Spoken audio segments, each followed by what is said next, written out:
ba tournoi bi moom mooy ki nga xam ne mooy kilifa gi ko jiite ci Kuli ci ASC Kuli pour utal équipe Kuli taxawal équipe boo xam ni dana mën a jonganteeg équipe yi ci des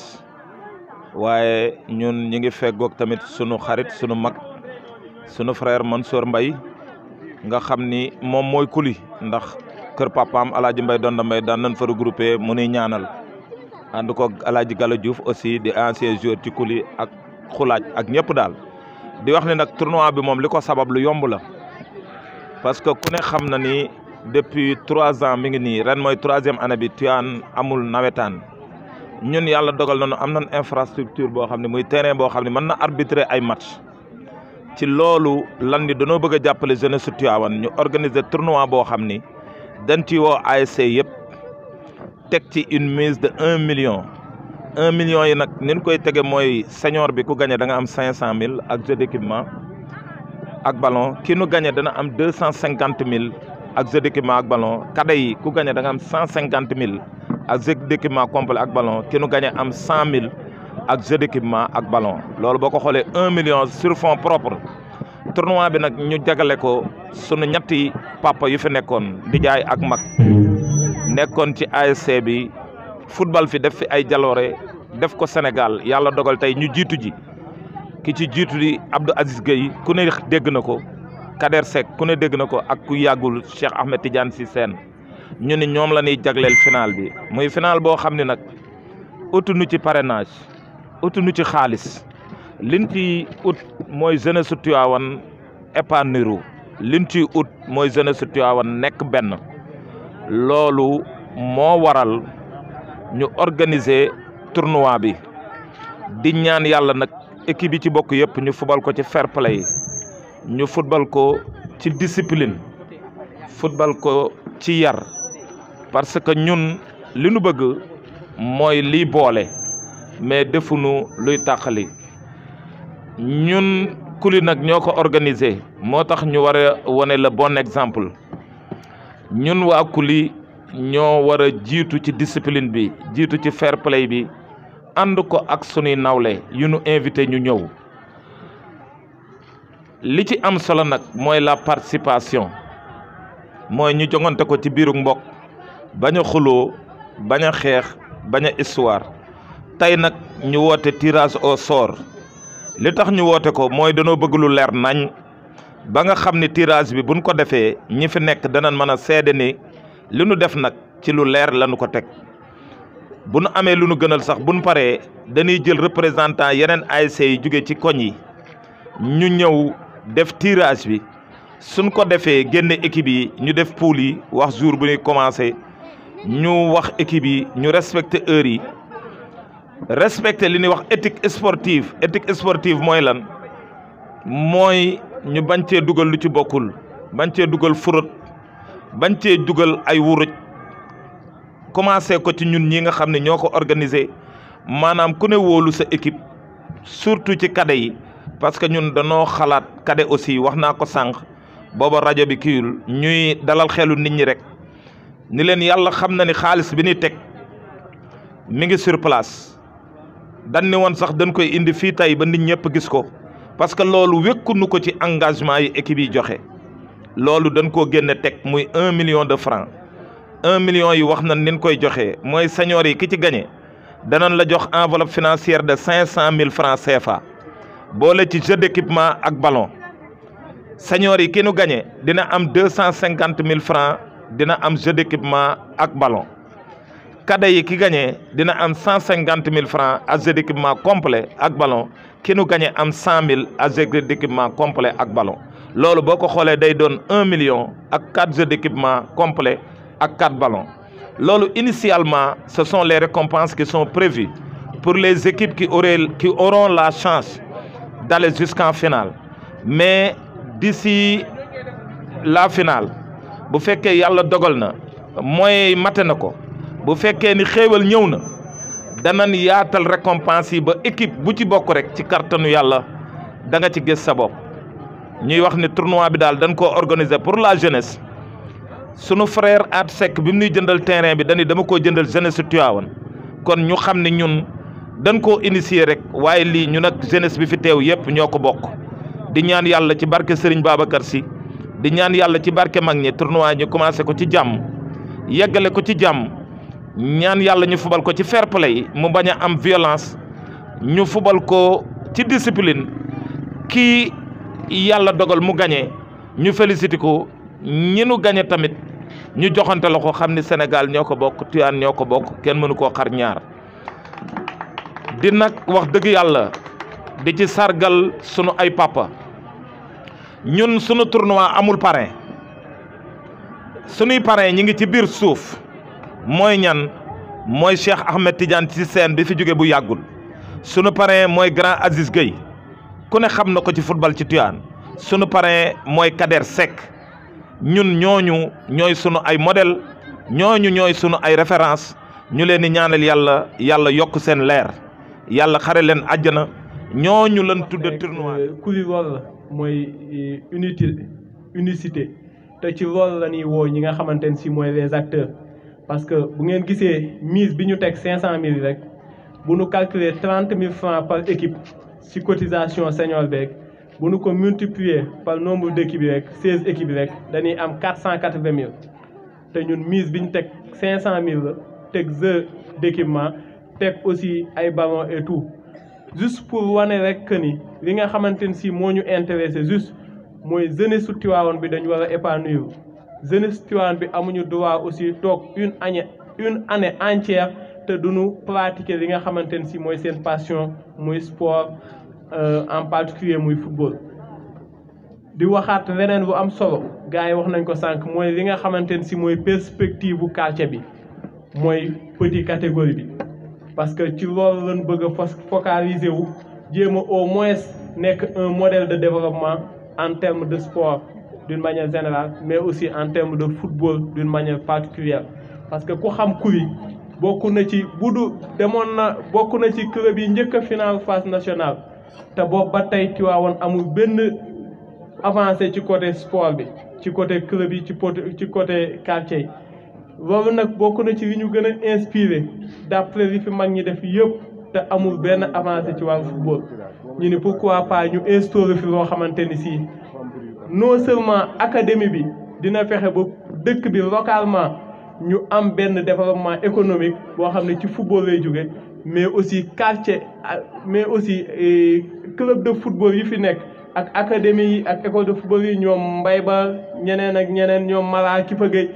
au moins ñoom seen graine yi ñu yor au moins ñu mën a jël référence ci loolu nga xamante ne si ñu ngi koy bëgg a teg te incha allahu rabi on sera en parfaite collaboration avec tous les acteurs qui évoluent dans le monde du sport particulièrement dans le monde du football bi nga xamante si moo nekk ci Tivaouane donc dinañ fexe ba tournoi bi doon en même temps un tournoi de détection de talent képp koo xamante ne si wane nga aussi sa mën-mën ñu gis la aussi ki nga xamante ne si moo la yor danañ jéem a xool nu ñuy def ba mën a liggéey ak ñoom bu fekkee aussi particulier la maanaam koo xamante si day football noonu rek bokkul ci benn école de football aussi danañ fexe ba jéem ko garder xool lu nu mën a def. dañ bëggoon a wax règlement intérieur yi ba pare parce que yaakaar naa ni booy dugg ci dara il faut nga wax leen règlement intérieur bi nga xam ne moom la ñuy demee ci tournoi bi. parce que bon on a beau essayer parce que football léegi règlement yi dafa changé essayer nan aussi jël ci règlement bu bees bi jéem ko inculquer ci biir règlement intérieur bi nga xam ne moom la ñuy def ci tournoi bi léegi bon pour ne pas prendre de temps ñu def benn par benn rek parce que après dañ koy dugal ci groupe bi nga xam ni les gars dañ ko ubbi woon pour ñëpp am ko maintenant comme que assistance bi mi ngi fi ay supporters ñi ngi fi tamit te il faut aussi supporters xam le règlement malgré que ni joueurs yi avant tout ñoom ñoo ko war a maîtriser ba pare parce que foofu léegi dafa changé waaw benn ay article bu ñu ñëwee article 1 y a la compétition bi mooy 16 équipes lañ am ci senior bi mais comme que dañoo bëgg football bi léegi ay xale la ñuy démarrer ñu le maximum ci équipe cadette bi cadet yi dañ cee am 18 équipes donc on aura là-bas 2 poules de 5 ak 2 poules de 4 mais pour senior yi moom dañoo limité wu ci 16 équipes seulement maintenant 16 équipes yi les 2 premiers vont se qualifier en demi-finale poule de 5 équipes comme poule de comme poule de 4 bi 2 équipes ñooy qualifié en quart de finale du moins en quart de finale autant pour moi quart de finale léegi nag bon fenn la ñuy pêcher à chaque fois ñun waa Tivaouane bu ñu nee tournoi xëy na bu doon nawetaan la dinañ ci def jëmm di nga gis ku am maillot flottant bas mais sunu problème bi yëpp mooy bu ñu nee tournoi rek gars yi dañ koy xaw a ñàkkal fayda te gars yi médias yi yëpp dañuy ñëw te visibilité dafa am solo ci football donc on aimerait à ce que équipe buy ñëw muy cadet di senior nga am maillot flottant bas vraiment buñ ko amoon moom moo ñuy gënal pour visibilité bi ndax image yi fu nekk lay dem aussi yow sa ASC sama jour ni def na benn affaire aussi il faut xam nga léegi caméra yi dañoo bari téléphone yi moom ñëpp ay caméra lañ sax maintenant muy maillot short ak bas de même couleur léegi beneen bi tamit buñ sayoon équipe buy ñëw parce que day am équipe buy recevoir am équipe bu ñuy recevoir malgré que ni benn terrain la ngeen xam ko ni équipe bi ñu njëkk a bind moom mooy équipe bi nga xam ne mooy recevoir donc équipe boobu de grâce il faut mu am ñaari maillot 2 couleurs différentes ok beneen bi tamit boo déclaré sa couleur différente ba pare xam naa ci groupe bi après nañ ci waxtaan veille match ou bien 2 jours avant match nga dugal ko ci groupe pour ñu mën a xam ne équipe bi maillot bii lay sol équipe adverse aussi xam maillot bi muy sol pour bu ñu dikkee ba foofu bañ am télescopage ci couleur yi loolu aussi nañ ci am solo trop vraiment maintenant beneen bi tamit am na solo parce que dañuy def journée bu nekk day am 2 matchs donc comme que terrain ba fële amul ay projecteurs donc y aura 2 matchs première heure ak deuxième heure les cadets vont jouer les matinées seniors di jouer les après-midi donc bu ñu amee foofu cadet senior bi surtout la ñuy insister parce que des fois gars yi da nga leen di convoqué ñu naan heure bi dafa tàng aussi bu doon nawetaan la da nga dem football yi lii grand Ablaye Mboub doon wax léegi rek président Ablaye Mboub ni mu la wax léegi rek nee na ku nekk na ko def sa yëfu bopp malgré que ni waa Kuli ñoo ko organisé mais on aimerait que ku nekk def ko sa yëfu bopp buñ ko defee rek au moins réussite dina am ci tournoi bi loolu vraiment bëggoon nañ ko ci. léegi nag comme que deux matchs lay doon day am koo xam day jouer en première heure am ñuy jouer en deuxième heure amuñu équipe bu mag amuñu équipe bu ndaw. amul équipe bu mag amul équipe bu ndaw naaj pas équipe mag yi ñoo war a jouer deuxième heure wala équipe ndaw yi jouer non tirage lañ koy def ku nekk di nga jouer première heure ku nekk dina jouer deuxième heure pour au moins ñu am benn amalgame foofu bañ am jafe-jafe. léegi heure coup d'envoi yi dafa am solo heure de convocation yi d'abord dafa am solo trop les gars 15 minutes avant 15 minutes après heure coup d'envoi bi équipe bu ci présenté wu dañ lay forfait il faut aussi loolu ñu bàyyi ko xel. Maintenant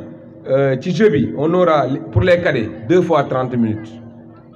pour les seniors 2 fois 35 minutes mais bu fekkee benn match moo am par exemple mën nga ñëw ni da ngay programmer tey benn match on fera 2 fois 40 minutes waxtaan nañ ci ak arbitre yi yéen ñi aussi il faut ñu wax leen ko mais si c'est 2 matchs on fera 2 fois 35 minutes parce que aussi temps bi da ciy jouer le nombre de remplacements léegi football bi léegi changé na. Je pense qu'auparavant, on faisait 3 remplacements. Maintenant, 5 remplacements. Mais avec les sessions, les gens qui ont des sessions, comme le football doit changer, il faut aussi changer la mentalité. Session, 3 sessions, 5 changements. Session, première session, on peut faire changement. On peut faire 1, 3, 2, 5. Deuxième session, on peut deuxième session. Bu fekkee benn nga defoon première session bi nga def deuxième session nga def 2 changements am nga foofu 3 joueurs mais des na la benn session boo war a defaat boobu ngay mottalee bu la neexee bu fekkee da ngay defaat changement nga mottali ko foofu nag benn nga fay def parce que defar nga 3 donc 2 joueurs moo la dese kon booy defaat 3e session 2 joueurs yëpp ngay dugalandoo il faut loolu aussi ñu bàyyi ci xel moom moo valable ci cadet bi comme ci senior bi. Maintenant avant toute chose xam naa demain. dinañ ko defar équipe bu nekk dans benn liste boo xam ne 23 jours ngay présenté 23 jours ngay présenté avant ngay ñëw ci compétition bi. les cadets comme ni ngeen ko gisee boobu lay ñu ngi leen di photo parce que dafa xaw a doy waar ak équipe ak cadets yi comme que nawetaan sax gars yi dañuy fraude donc ñun buñ dikkee ba fii nañ jéem a essayer ba fraude du am et on fera le maximum avec gars yi dañ ci veiller bu baax moo tax bu ngeen gisee licence yi sax dañoo gis benn organisateur ak benn joueur noonu lañ defaree licence bi kon de ce fait que ngeen jàpp ci ku nekk ki nga photo nga indi joueur boobu mu daal di football mooy pour les cadets maintenant bu ñu dikkee ba ci jour match bi 18 joueurs ñooy nekk ci feuille de match bi ak 2 accompagnateurs mu doon 20 ci main courante bi parce que arbitre yi à chaque fois boo demee di waxtaan ak ñoom dañ la koy signaler sur terrain vague yi day xaw a jafe nga canaliser booy yi donc bu fekkee banc de touche bi amul jafe-jafe rek je pense bien que ne match bi dina jaar yoon quoi waaw. maintenant fi gën a am solo nag muy football bi mooy bu ñu demee ci égalité bu match yi jeexee ba nga war a dem ci par exemple bu amee ñaari équipe wala ñetti équipe yoo xam ñoo tolloo foofu difficulté yi dañ fay indi par exemple gars yi aussi dañ comprendre le règlement bi bu fekkee match de poule la muy coupe du monde wala coupe d'Afrique boobu goal différence comme général mooy am pas particulier il faut aussi loolu ñu bàyyi ci xel bu fekkee match de poule la dañuy dem goal différence général goal différence général mooy lan mooy +2 +1 but marqué ak but encaissé mais bu fekkoon championnat la ñuy joué boobu la ñuy dem goal différence particulier par exemple Aynou Mady ak Kouly ñoo bokkoon poule bu fekkee championnat la woon Aynou Mady gagné woon na Kouly ca kii ba ca match de poule ba bu ñu demee ba match yi jeex dañuy xool kan moo gagné woon kooku mooy gagné mooy qualifié ci kaw bu ñu tollee point tolloo mais bu fekkee match de poule la dañ koy def goal différence général ki ëpp les buts par exemple poule de 4 Kouly jël na premier 5 points +2 Aynou Mady deuxième 4 points +3 nga amaat beneen équipe Diso jël troisième 4 points +2 maintenant mënoo am kii am 4 points +4 4 points +2 di qualifié ci kawam loolu mooy goal différence général pour ñu gën koo leeral rek suspension yi xam naa fi la ñuy jeexalee foofu aussi dañ cey indi leeral tuuti parce que des fois bon ñëpp bokkuñu yar tamit ku nekk nan la yaree ca kër moom comme gars yi li ñu doon waxee léegi rek violence bi la ñuy éviter le maximum ci tournoi yi parce que des fois di nga gis ku jógee fële ak ay état d'âme éducation yi bokkuñu mais danoo bëggoon rek yéen ñi nga xam ne yéenay représenté ASC yi bu ngeen demee ngeen waxtaan ci ak supporters yi waxtaan ci ak joueurs yi am na ci solo trop parce que joueur bu ci am 3 cartons jaunes successifs par exemple premier match nga am carton jaune deuxième nga amaat jaune troisième nga amaat jaune bu fekkee sa équipe qualifié na en quart de finale da ngay am suspension automatique bu benn match dañ lay éliminer da ngay toog benn match doo jouer boobu aussi dañ ciy veiller ñun bu baax a baax parce que y aura des feuilles de match bu fekkee joueur bi dafa écopé carton rouge direct mën na doon injure nga saaga sa partenaire wala saaga arbitre bi wala nga doon dóore yooyu tu auras 2 matchs de suspension boobu 2 matchs de suspension ngay am bu fekkee da nga cumuler ay carton jaune nga def tacle am carton jaune deuxième mi-temps wala après nga amaat beneen carton jaune boobu aussi benn match ngay toog parce que 2 cartons nga cumuler yooyu aussi dañ ci bëggoon di insister bu baax parce que am na yeneen ñu des peut-être bu ñu toogaatee parce que daf ñu xaroon a tànn ci tuuti ñu waxtaan ci ak yéen aussi les représentants d'ASC buñ ci waxtaanee xalaat bu ngeen ci dolli tamit bu fekkee mën nañu jëmale kanam ñu boole ko ci règlement intérieur yi lépp lu ñu bëgg daal gars yi mooy ku nekk nga def ko sayfu bopp dina ci am solo trop vraiment léegi nag foofu noonu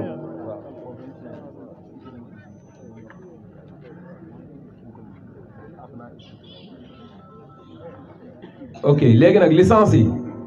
su cadets yi dañ ciy incité bu baax a baax suba la ñuy bloqué pour defar licence su cadets yi suba incha allah lundi wala mardi dañoo bëgg a démarrer le tournoi lundi wala mardi incha allah lañ war a démarrer léegi nag ñu jéem a jëblu ci tirage au sort bi on démarre d'abord par les cadets senior bi danoo jël 4 équipes yoo xam ne ñooy doon tête de poule 4 équipes dañ ko xool nag ci palmarès su footballu Tivaouane neewuñ équipe bi mooy bu mag wala bu ndaw mais ci palmarès bi rek la parce que dafa jafe sànq ba li ñu ci doon waxtaan xawoon nañ ci am jafe-jafe est-ce que gars yi dañ ko jël positivement wala déet de ce fait danoo jëloon déggoo mu doon tête de poule jël Daaru Salaam mu doon tête de poule jël Ñandaxum mu doon tête de poule ak Kuli moom lañ jël les 4 têtes de poule parce que 4 poules lañ koy def ñoom ñooy doon les têtes de poule pour senior bi. Maintenant pour cadet yi y aura pas de tête de poule parce que actuellement cadet football Tivaouane moom déwén ren équipe yi mooy dem régional déwén équipe bi dem chaque année aussi day am changement moo tax on aimerait à ce que ñu def ko benn lot benn pot ñu jël par poule quoi di ko defar pour yéen représentant ASC yi quoi ngeen xamal ko noonu. Poule A bi mooy doon poule A. Kër Matar poule A. cadet maintenant ki ñuy jël après poule B lay doon Mbacke yaa ngi xool Kër Matar ah ok Kër Matar poule A poule B pour les cadets Diamaguène poule B poule C Aynou Mady poule C poule D Kuli poule D donc ñooñu ñooy tête de poule yi on a poule A Kër Matar poule B Diamaguène poule C Aynou Mady et la poule D Kuli maintenant ki ñuy génnee ci poule A bi la jëm mooy deuxième poule A Jubo bu sama copain Mbaw Ramos Jubo ak Diamaguène ñoo ak Kër Matar ñoo bokk poule donc poule A waaw poule B poule C poule AB du moins Salifa poule B Salifa Diamaguène Baobab dans la poule C donc Baobab Aynou Mady Max Miezé Médine ci poule Kuli poule D Médine maintenant dañuy dikkaat poule A Disso on a Kër Matar Jubo Disso poule A poule B on a Ñandaxum Salifa Diamaguène poule C on a Lansar poule C Baobab Aynou Mady mina poule D Fass Malick Médine Kuli balxaw bi léegi dañuy delluwaat poule A Sancu Pire Jubo laay baal ma ne balaa ngay continuer doona waxoon 18 équipes cadets yi 18 lan ñaari poule C ak D ñooñu mooy doon poule de 5 ah ñaari poule yi doon poule de 4 merci. Poule B Déggo rappelez-moi Déggo Ñandaxum Salifa Diamaguène poule C kon ñooñ seen bas mën na A ak B pare nan HLM donc HLM Lansar Baobab Aynou Mady laay yaa ngi ci Renaissance de Minam moo nekk ci Fass Malick nekk ci Médine nekk ci Kuli ok maintenant bu ñuy dikkaat poule C leen jëm ak poule D Yaakaar Ousseynou Yaakaar HLM Lansar Baobab Aynou Mady boobu mooy poule 5 poule de 5 et enfin poule D Léona ana Khalil Léona Renaissance Fass Malick Médine ak Kuli boobu mooy pour les cadets léegi rappel poule A am nañ Kër Matar Jubo Disso Sancu Pire poule B ñoom Diamaguène Salifa Ñandaxum ak Déggo poule C ñoom Aynou Mady Baobab Lansar HLM ak Yaakaar. poule D ñoom Kuli Médine Fass Malick Renaissance ak Léona boobu mooy les cadets.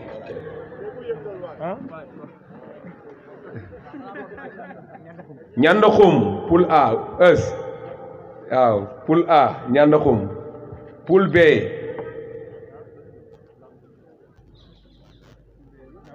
Darou Salam Abdou. poule D poule B. poule C Kuli. poule C tête de poule C ak Déggo poule C. Donc poule A Ñandaxum, poule B Darou Salam, poule C Kuli et enfin poule D Déggo. waaw président Ramon dañuy yëngal affaire bi waay. waaw maintenant ki muy njëkk a génne mooy dem poule A mooy fekki Ñandaxum foofu. Aynou Mady Ñandaxum Aynou Mady waa zone 1C. Diso poule B Darou Salam Diso. Darou Salam Diso. Jubo Kuli Jubo Mbaw Kuli Jubo la am foofu. poule D Kër Maas Diso. Déggo du moins autant pour moi. Déggo Kër Maas Déggo. ah léegi ñu dellu poule A. Lansar on a Ñandaxum Lansar Aynou Mady. poule B Léona Diso Darou Salam. waaye Léona Diso ah kon quelle affiche Anacol ak Khalil du yomb de. Fass Malick Jubo Kuli.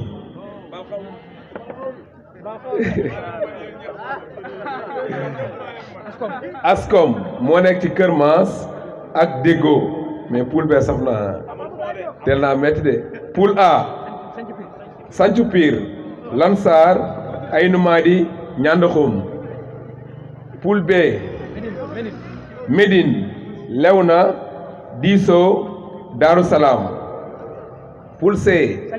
Salifa poule bi saf na. Salifa Fass Malick Jubo Kuli lii moom Kër Matar non man poule bële laa far ba lay miti rappel ma Kër Matar Ascom Kër Maas Déggo gars yi loolu moo nekkoon tirage maintenant ma def un petit rappel rek. poule A am nañu Ñandaxum Aynou Mady Lansar Santhiou Pire. poule B ñoom Darou Salam Diso Léona ak Médine. poule C ñoom Kuli Jubo Fass Malick Salifa. poule D ñoom Déggo Kër Maas Ascom ak Kër Matar. am ndoy jëlal benn Abdou mënoo koo lii rek yow tamit xool taaxee ñu xool.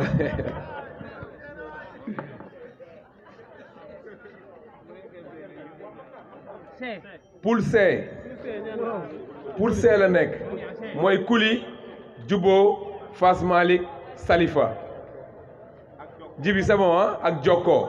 moom mooy poule C bi ah. léegi comme ni ñu ko waxoon ci cadet bi rek poule bu nekk 2 moo fay génn. poule bu nekk 2 mooy génn ñu dem quart de finale demi-finale finale. léegi comme ni ñu ko xamee ci football victoire 3 points nul 1 point défaite 0 point pour ni ñu ko xamee ci football ñun ñëpp vraiment gars yi di leen remercier. salaamaaleykum waa adduna man la Goumba Anta Diop la Ndiaye doomu Tivaouane doomu Kuli ñu fal ma relation d'extérieur tey nag ñëw nañu tàmbali li nga xam ne mooy sunu tournoi bi nga xam ni ñu ngi ko duppee tournoi la mémoire de ASC Kuli ñu ciy rendre hommage sunu ñetti kilifa yoo xam ne yàgg nañoo sonn ci Kuli yàgg nañoo taxaw Kuli ku ci mel ni Père Aziz Gueye ku ci mel ni Kader Seck ku ci mel ni Cheikh Sène tey tirage nañ ko ci jàmm fii ci boulevard Kuli bi ñuy féliciter képp ku nekk